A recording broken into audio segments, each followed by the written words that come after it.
If you want to be broke your entire life, if you never want to be wealthy, spend your money on cars.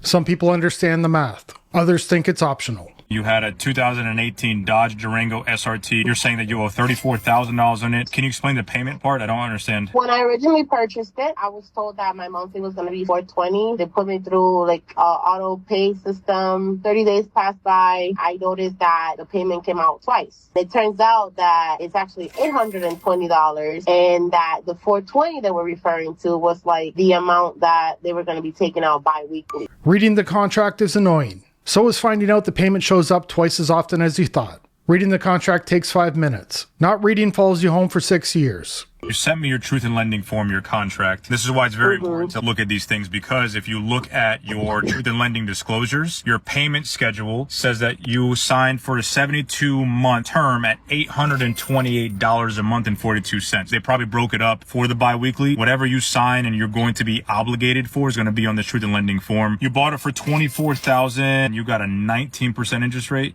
Yes. You traded in a 2008 Honda Odyssey. Was it just the trade-in, or you had money to put down? Just the trade-in. What's your credit score right now? 620 or 640. I have a hard time believing she had no idea it was bi-weekly. She probably understood it just fine when she wanted it. Then she got home and looked at what was actually coming out every month. Magically, the payment becomes a mystery. Funny how that happens when you already have the keys. Let me look up the value of this car. It says you owe $34,000 and it has 74,000 miles. Yeah, it's 73. And it's not an SRT, it's an RT. Fully loaded SRT, I guess. I'm pulling the VIN up. Dodge Durango RT. It says it's worth about $21,200. That means you're about $13,000 underneath. Do you have a down payment to get into an Odyssey? I have 10,000, but I wanted to see if I can equal out and completely go all in. If I'm able to trade it in, maybe you can decrease it. It doesn't have to be like a new Odyssey. Now she's $13,000 upside down and wants out. That's the fun part about negative equity. You can be done with the vehicle, but the loan's not done with you. It just follows you into the next deal.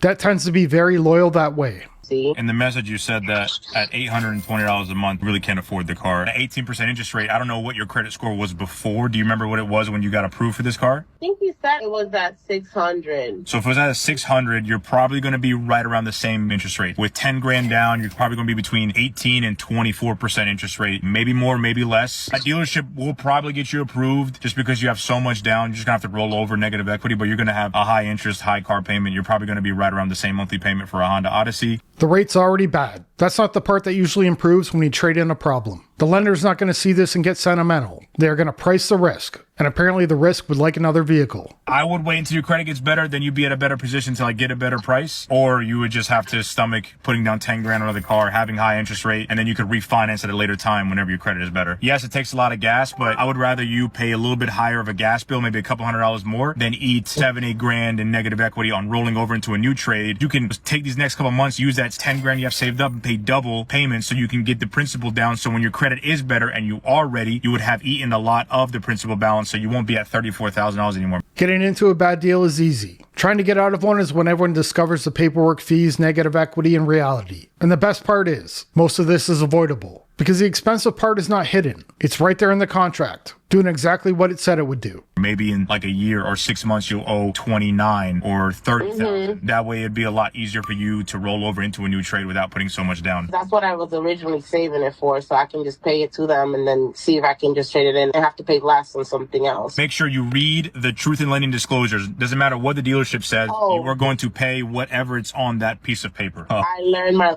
lesson, trust me. Thank you so much. Very knowledgeable, and it's very appreciated. No problem. Have a wonderful day. Buying the vehicle is the exciting part. That's when people start rounding down the payment in their head. The interest rate gets ignored. The total cost gets ignored. Then the payment comes out and suddenly everyone remembers math. I hear you was denied in the past. Yes, I had came by myself and they were looking me to find a co-signer. You found a co-signer? Yes, sir. Okay. So what I would like to do, I would like to get you in and get you a one-on-one interview with my bank rep. What that's going to do, increase your chances by 70% statistically. Realistically, what it's going to do, it's going to allow one of my lenders to look at you as a real person and not just a less than perfect credit score. Does that kind of make sense? You know, at this point, I just don't want to come down there for nothing. Like, I don't want to come down there. No, I completely. He's worried about wasting a trip. The bank's worried about lending him money. One of those seems slightly more important. If the deal needs another person to make it work, the drive is not the issue. It's the approval needing adult supervision. Y'all turn down. Completely understand. Your co-signer, does he got pretty good credit? I believe so, yes, sir. So we're good to go. If they said that that's all we needed was a co-signer, now you got the co-signer. Now, only thing I need to know is what time can you come in so we can make that happen? I can't get up every time because we're at work. What time do you get off work usually? 5, 6. And your co-signer's there right now? Yes, sir. Perfect. I'm going to have my guy go ahead and grab his information, and then we can go ahead and kind of start on the process. So when you get here, it's kind of like a sign and drive type of thing. If your co-signer is a co-worker, that's a bad idea with a lunch break because the car loan comes to work with you. That's an awkward Monday morning waiting to happen because if the payment goes sideways, payroll and the break room are involved. Nothing says team building like shared financial regret. What if you switch it around, though? Like, he be the main guy, and I co-sign with him, but along with my name. So put it this way, brother. The bank's the judge. I'm your lawyer. Johnny Cochran on the case, all right? So leave me to it. Watch me do it, baby.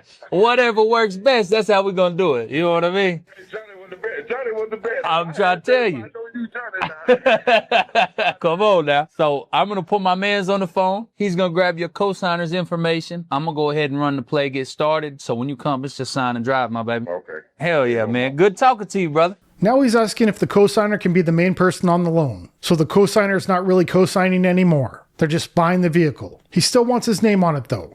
For moral support from the passenger seat.